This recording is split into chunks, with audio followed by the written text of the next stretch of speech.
story this afternoon, Detroit demolition drama. The first convictions tonight in the investigation into corruption within a program aimed at revitalizing the city. This all has to do with the federal hardest hit fund.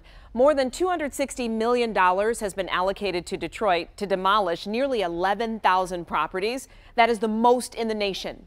Well, tonight, two men have pled guilty to rigging bids in exchange for bribes. 7 Action News reporter Jim Kurtzner is live downtown. And Jim, this could just be the tip of the iceberg. That's what one of the defense attorneys here says because of the scope of this program. Two charged, two pleading guilty today, essentially fraud on their own employer. And this defense attorney says there's an irony in this. Get this pay-for-play scheme did not cost taxpayers extra. What he did saved the city money, and it saved his employer money. That's because his client, 61-year-old Anthony Daguanno, worked for Adamo, a major contractor doing demolitions in Detroit. Daguanno would give the private bid numbers to subcontractor A, the feds have not named, so that sub A would be a partner in thousands of Adamo demolition deals. The feds documented 71 bribes paid to Daguanno, totaling $372,000. And even with that, the attorney says the feds are clearly building this case from the ground up. Small fish in a big pond. Here's the partial list of bribes paid to Daguanno. The feds spelled out in court documents. We caught up with him as he left court. Anything you'd like to say, sir?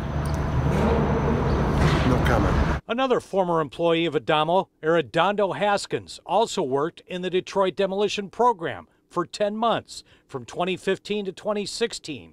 And in his case, the feds spell out 8 bribes paid to him while working with Adamo and 2 bribes paid to him while with the city. One defense attorney says as they discussed the plea deal here in Detroit, the feds had several people here from Washington, the Antitrust Division, the Tax Division, and others. I mean, when you go to a meeting with them, there's like, half a dozen lawyers sitting there from the government, all different agencies. So, I mean, something's going on. Now, both men are free on bond. This charge is up to 5 years in prison, but in the plea deal, the recommendation to the judge is 24 to 30 months. They'll be sentenced here in August, and restitution is part of this. For one, $26,000. For the other, $372,000. Live downtown, Jim Kurtzner, 7 Action News. All right, Jim, thank you. And for a closer look at the charges and what this federal probe means for future Detroit demolition projects, you can head to our website, WXYZ.com. And don't forget to weigh in on what you think our big story should be tomorrow morning. Join us for our morning meeting live through Facebook at 10 a.m. and you get to vote on which story you want us to cover.